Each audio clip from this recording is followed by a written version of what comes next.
totally different argument. I get that I can do whatever.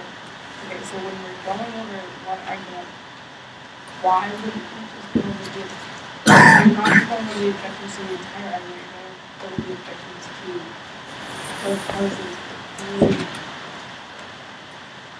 that much. I'm not sure what you're asking. I don't even know if you're talking about here or in your exam or what. I'm saying you're telling us to go through each premise, right? And having objections. I'm saying the best way to answer this is to say which objections are objections to which premise. We haven't talked about what they are, so you can't tell yet which, where they are. But the clearest way to think about it is to say, look, the first premise says that if voluntarism is true, this follows. But this doesn't follow from voluntarism. Another one would be to say, this is an absurdity. And then you say, but this isn't an absurdity. And I argue back, well, yes, it is. So you could object to the, you could just stop, you could just list all your objections to this one, and you wouldn't be doing so badly. Right? I feel like what you just said to me was that and not the structure. What I just said to you? Yeah. No, what I just said to you was, so here's, if voluntarism is true, then C is true. And we can object to that. Right? And here's not C, which is just C is absurd. And we can object to that and say, no, it's not absurd.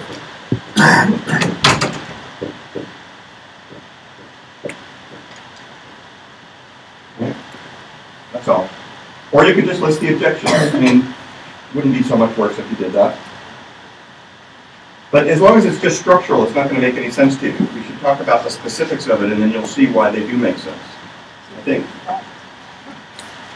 But the way these reviews work is I tell you anything you want to know as long as you ask me, but I don't just tell you.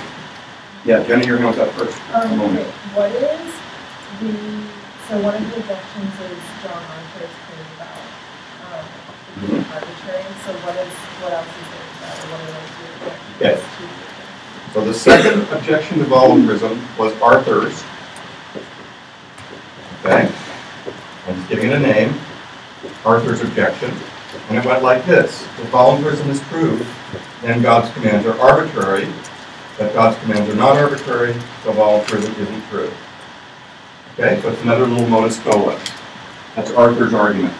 Now, why would we think that, first of all, God's commands aren't arbitrary? Well, which is this one right here, premise 2 of that. Premise 1, premise 2, conclusion. Okay. Why would we think that God's commands aren't arbitrary?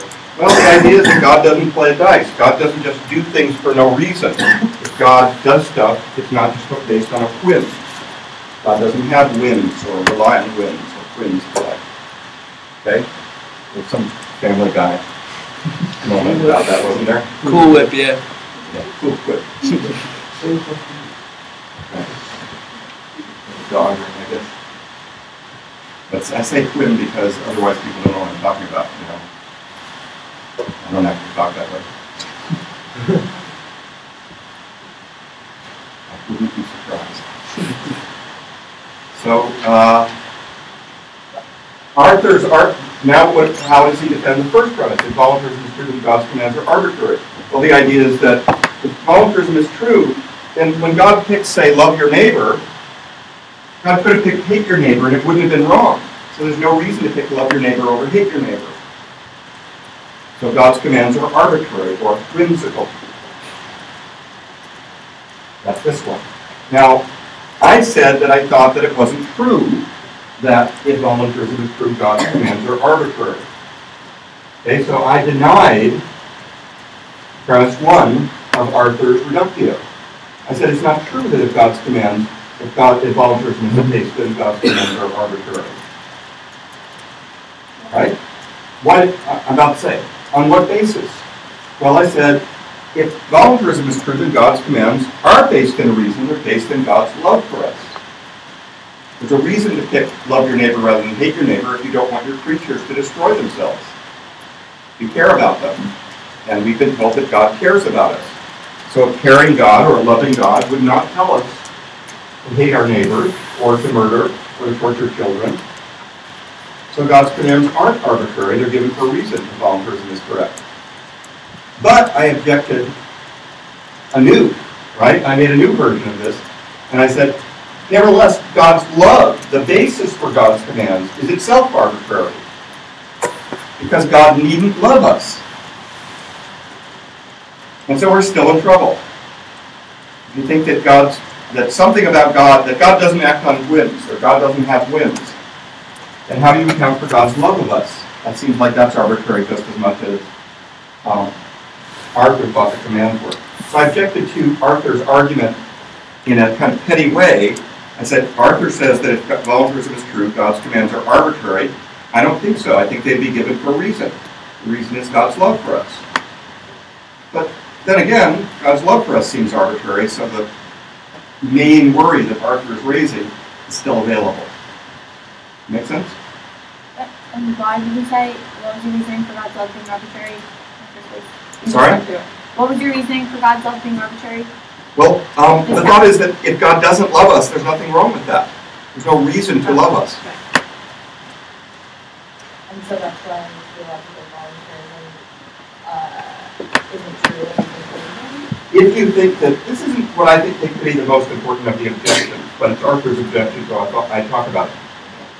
If you believe that that nothing about God is arbitrary, God doesn't do things for no reason, God's always got a reason, well, then it looks like God doesn't have a reason for loving us, and so that's a problem for the voluntarist view, because on the voluntarist view, God doesn't have a reason for loving us.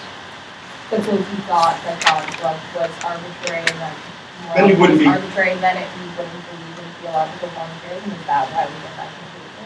It's voluntarism, that's right. So if you think that God's love is not arbitrary, nothing about God is arbitrary, right? And if you thought that if voluntarism were true, God's love for us would be arbitrary, then you'd have to say that voluntarism isn't true, because it leaves God as arbitrary. That make sense? Yeah.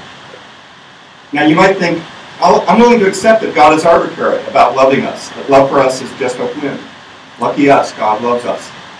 It would be wrong not to, but God happens to and aren't we lucky. All right? The same thing.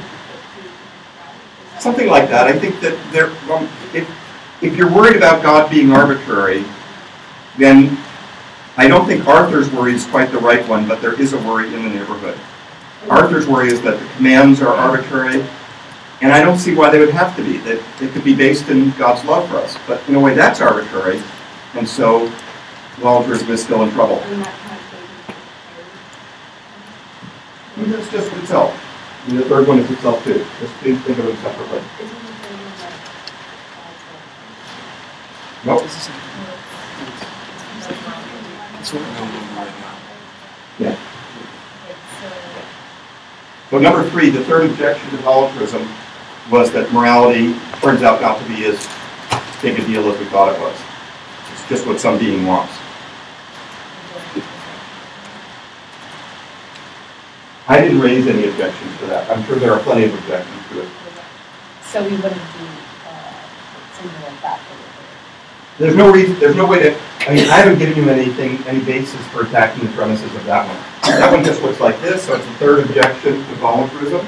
And it looks like this. If theological voluntarism is true, then morality is no big deal. But it's not the case that morality is no big deal, so voluntarism isn't true. Something like that. But I didn't give you any reason to say, I didn't challenge my own argument here. I just stopped at that point. I conveniently ran out of time at that point. You didn't do number 1, No. But number 1 is complicated. But before we move on, let's just take other questions about this part, and then we'll go back to it, because otherwise we can come back to these too, but let's just take what questions are on the table about that, and we'll move to this one in a moment. Okay? Promise not to leave it behind.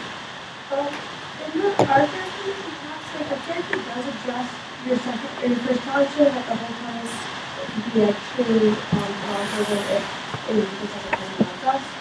Like, so it was downstairs and acting off the rough. But he doesn't suggest that, like, you could really say, like, out of love, because, like, how would you know what's good and bad if it's not really fixed into you? It's like, you can just create it. He talks about, like the idea of morality being a fixed item in the difference, and that's why it's like, The idea of it being fixed is the non-voluntarist approach, right? And what you're saying is that, well, it's like, how can you be good or bad, like, or how can you not, like, know what's good or bad for us, and then choose that, and be actually like. right, I didn't, it's true, but it's something that I didn't emphasize, and here's why.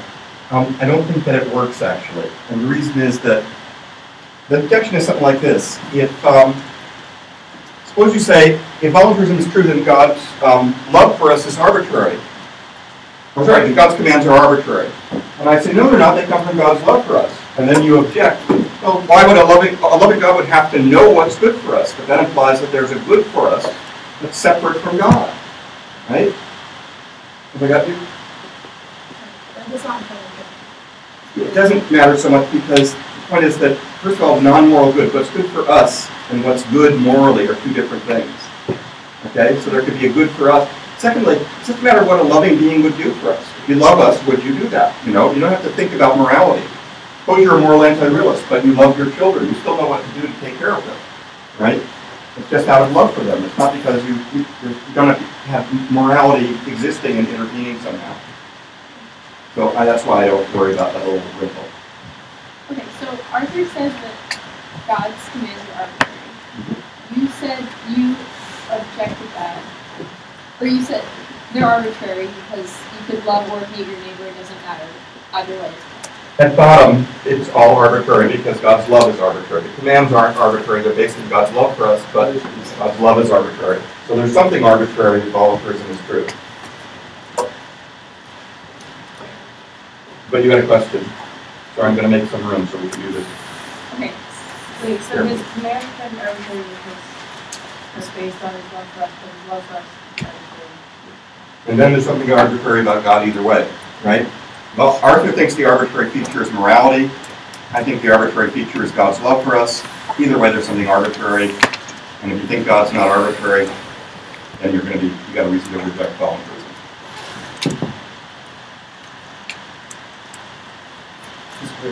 Hang on one second, I think Chris was in the middle of the point. Oh, yeah. Okay, because I'm Waiting. just confused because Arthur made a point saying that it's arbitrary. Yeah. What he does, what God does is arbitrary. Yeah. You said, But he says this, if the theological voluntarism is true, then God's commands are arbitrary. you said that you don't believe that God does things arbitrarily because he does things for a reason because Arthur says that. Arthur says religious people tend to believe that God's not arbitrary. But they accept this, that God is not arbitrary. And that gives them a reason to reject voluntarism. That's Arthur's argument right there. The first is that if voluntarism were true, God's commands would be arbitrary. But most religious people believe God isn't arbitrary, God doesn't play dice, as Einstein said, so they would have a reason to reject voluntarism. Wait a second, let Rachel finish the question. That'll be the second time. I just feel like the structure you did is that he said that it's arbitrary, but most people will say that it's not arbitrary, so you can reject voluntarism. But those people would reject voluntarism, yeah. Okay, and then you said that God's love is not arbitrary because No, God. you agree. Let's do it like this, okay? Because then you say that love is arbitrary, and I feel like you contradicted yourself. I promise you I haven't. Let's just spell it out. This is Arthur's version, okay?